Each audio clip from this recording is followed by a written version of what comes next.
Hey everybody, Scoutcrafter here again. Mishmash Monday. Hope you had a great weekend. I know I did, and I'm going to share it with you. This is going to be a fantastic show. You are not going to want to miss this show. It is going to be up there with one of my all-time greats. What I did this weekend, I went to Zagray Farm Museum. Met up with a bunch of great people. A lot of subscribers go now. They love it, you know, and it's a great show. It's a Zagray Farm Museum show in Colchester, Connecticut. They have a big flea market for tools. So I just filmed a bunch of stuff that if you were walking along with me, we would have a conversation about. Say, hey, check that out. Look at that. Look, blah, blah, blah, and talk about it. Picked up a couple things. I'll show you that at the end of the walkthrough. So without any further ado, let's get to it. Let's check out Zagray Farm Museum this past Saturday and see what fun we had.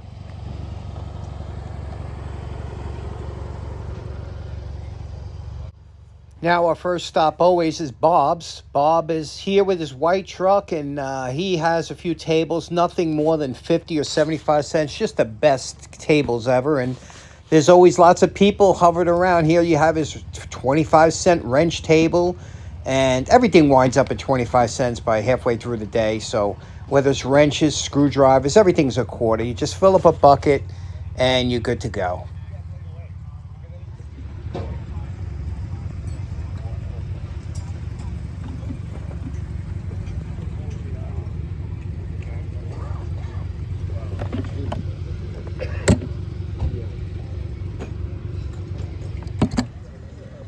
My buddy Rich, he does Sapling Chronicles.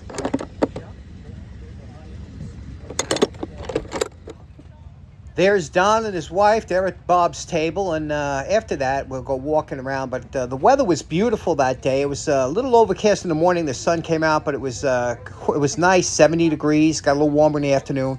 But this is the stuff I really love, just the old-fashioned flea market stuff that you used to see all the time. Look how great all this old stuff is.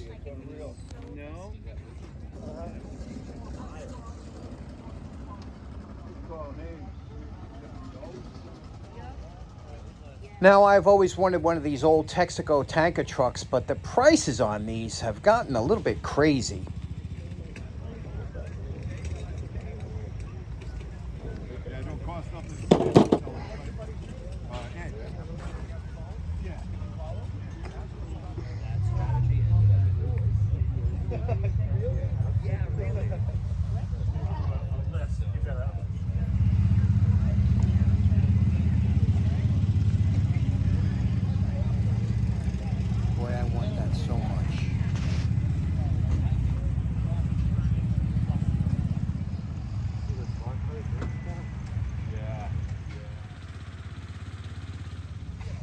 See this thing for 120 runs and drives.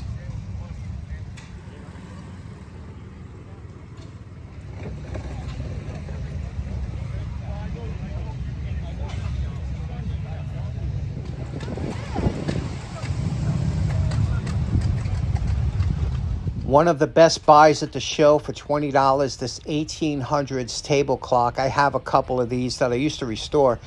And look at the handles on there. See the side handles? The car, just beautiful.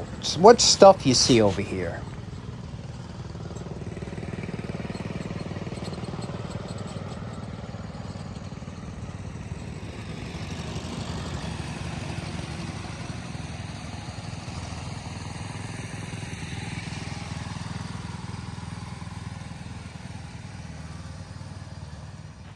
Here's a nice vintage 56 Chevy, the kind of shape that you know, it's pretty solid, but still that you can restore it. That's a nice car, right?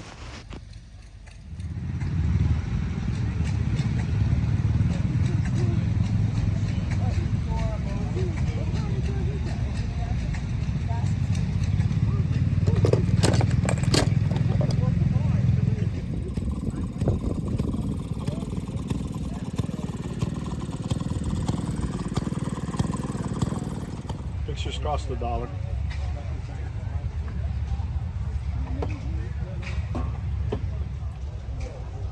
Oh, I'll do 5 on that.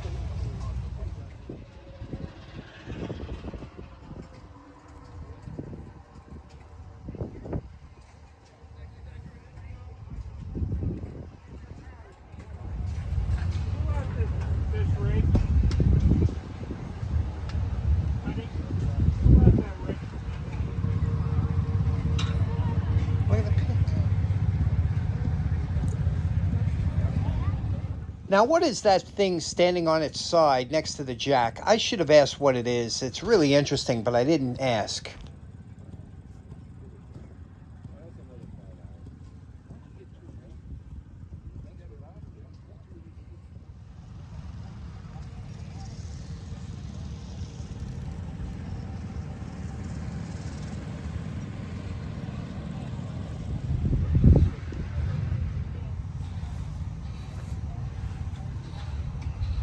Now, this is interesting. A bucket of pliers or a bucket of hammers for $10 each.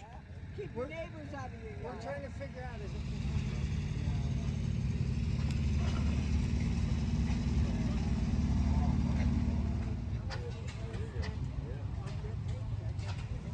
That's real. Now, this is our good friend Brian, and you know Brian has such fantastic stuff. In fact, Andrew went up there and he bought a lot of stuff from Brian, met him for the first time. Brian is getting so big now, he's competing with Bob. He's even beating out Bob. Okay, so check out what Brian had. Wrenches, 5 for $1. Screwdrivers, 12 for $1. And pliers, 5 for $1. You imagine that? And they're good stuff in there. You just got to look through it.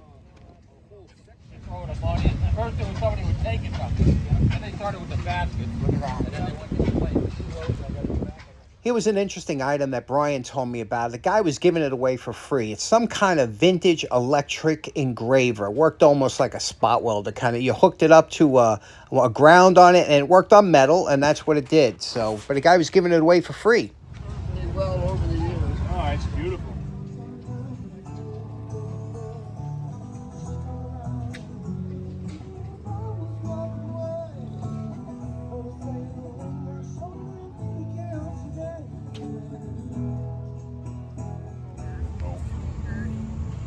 Yeah, I love these things. Now, wasn't that fantastic? What a great time to be had by all. But I picked up a couple things because especially for giveaways coming up in at the spring show in Jacktown, spring show next year. Looking forward to that. So I'm already putting stuff aside. We're going to have the best giveaway. It's going to be the best show ever. The best gathering ever. All kinds of YouTube creators. It's just going to be an extravaganza. We'll talk about more about that when we get closer. But let me show you some of the tools I picked up at the quarter table, at Bob's quarter table. Now, that was good. This is all the tools I bought. This is, like I said, just a box I got at Bob's table. They were 25 cents each. Some great stuff, but let me show you what it is real quick. Okay, so this is the extent of tools that I picked up. Like I said, they're just, mostly these are going to be projects for the show and giveaways and whatnot. But I just thought they were interesting, especially at a quarter each or something. You can't pass by tools like that, right? Next up, I ran into a good friend of mine. I've been following him for about a year on his channel, Dan from Dan's Restorations. Dan, who I have to tell you, I was shocked. I recognized him right away because he looks the same, but I never knew he was that tall. He's like 6'4". The guy's, I couldn't believe how tall he was. I was shocked. But like I said, I've been following Dan for a long time. He does nice restorations. He must live in the area because he goes to a couple of shows that we go to. And this one here, he dropped this off. He thought it'd be fun projects for the show. This is an old S-ring, and I like these. This one is an early one because you can see the curve. It has kind of a more distinct curve than the later models, and you can see how these leather handles, which I'm always not a fan of, as you know. They look great, but look at this. Look how this thing, I don't know what, they all expanded at the same rate or whatever. God knows where this was kept, but that's a great project for the show. And also, he dropped off this Planet Junior wrench. This is an old like farm wrench. We both had a laugh about. They have a little spot here that you could use it as a hammer, right? But this wrench is so light and so small. Like, what would you possibly hammer with this? A set of points, maybe? My buddy John Fix does a bunch of these, and he does a real good job. But I always liked how they put the name, how it's casted in there. So we'll get to those. But Dan, thanks very much for those. These are great projects, again, for the show.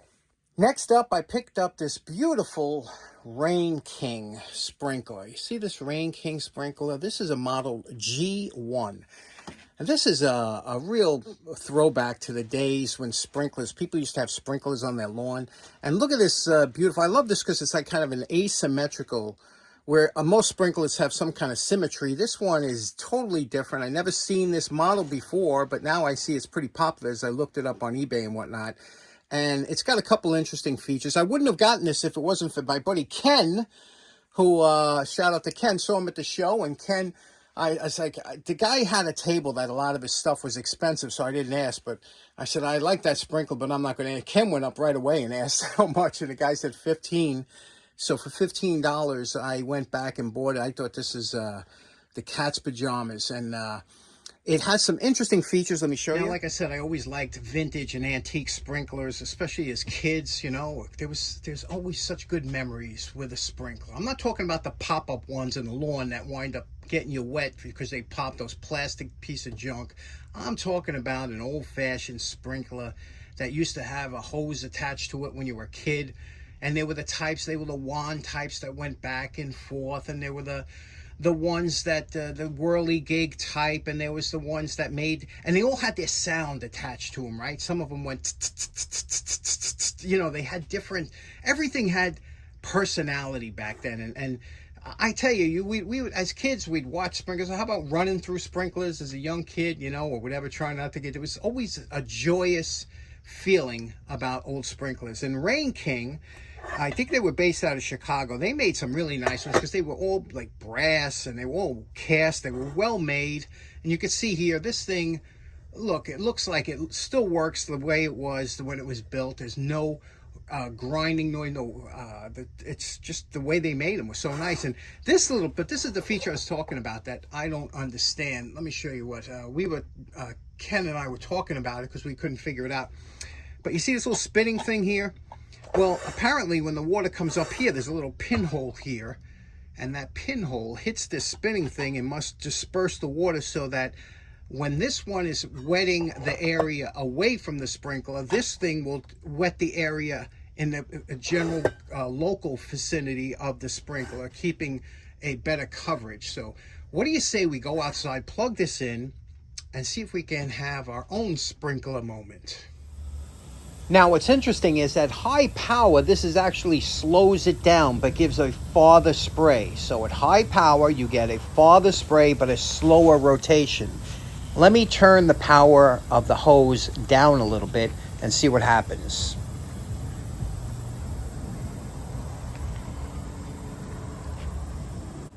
Now come, let's go sit on the porch and go back in time.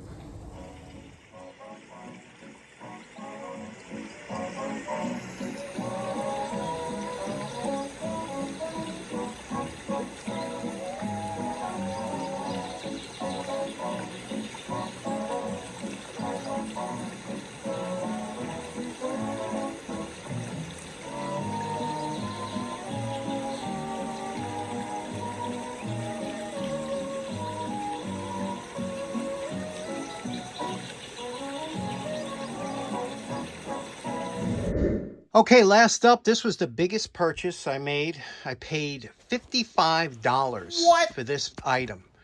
That's a lot of money, right? You're saying, man, for you to spend $55, this thing must be good. And it is good. Can you see what this is? New old stock. New old stock. Let's check it out. Let's open it up. Now, like I said, this is new old stock. Look at the case that these things came in. Look at that. From the 60s or 50s, who knows when this came from, but let me pull this out, put it on the table. You're gonna love this. Now, I only tore open, this is untouched until I tore into it to look at it to make sure it wasn't broken when I bought it. But check this out. Some of you will know right away what this is, especially if you're into coolness. This is the ultimate coolness. That's right. Morse code shutter from a Navy ship.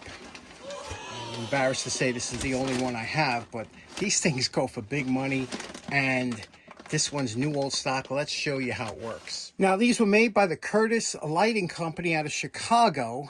They were used on ships throughout the Navy for many years. And what this does is for sending Morse code or signals from ship to ship, visual, or ship to shore, whatever. And you can see it's a series of shutters back here that when you move this handle up and down, the shutters will open and close. Now, it's set up in transport mode because you can see over here, there's a little pin. Okay, let me see if you can get a better view of this. there's a little pin here, right? With a pin with a nut. See, now this will only allow it to move just a little bit. So when it's transporting, it doesn't get, see, it will stop there. But when you want to put it in use, or I guess maybe for weather too, when you want it and put it in use, you take that, you pull it like this. Now these will open all the way. Can you see? And if we wanted to send code from one ship to another, you would just... How? Do you get it? Do you get... Come on, that's got to be the coolest thing that you've seen today, all right? Really, and this thing is made, this thing is built. Now, it's made, you see there's a little flange here, you know? This is made to bolt onto their 12-inch searchlights, okay? You can convert any searchlight. But what I'm going to do is I'm going to get one of those, in my area, there's a lot of places that sell pots, you know, like those stainless steel pots, which is basically what a searchlight cabin looks like. And I'm going to put my own lamp in it and make this into, and we'll send some code. What do you think? Is this nice? Do you like it? Did I get a thumbs up on this purchase? Okay, so in closing, I told you this was going to be a good show, right? What do you think of my purchases? Do you want to see any of those tools done first, or what do you think of the sprinkler? I was going to tell you I'm not a collector, but, you know, ever since I saw Joe's shop, he restored a nice Rain King, and then I got hooked on Rain King sprinklers, on other sprinklers, and so I guess I have a little, I got about 8 or 9 of them. I love those things, and those Morse code senders ever since I was a kid. I got one of those, I guess, did Hasbro make them? Somebody made those senders. I got upstairs, and I was hooked on Morse code and anything about that's so cool to see them guys on the ship sending in the rough seas, and you see that light blinking in the distance. Anyway, thanks so much for tuning in. Hope you have a great start of your week. We'll see you again on Wednesday. Take care now. Bye-bye.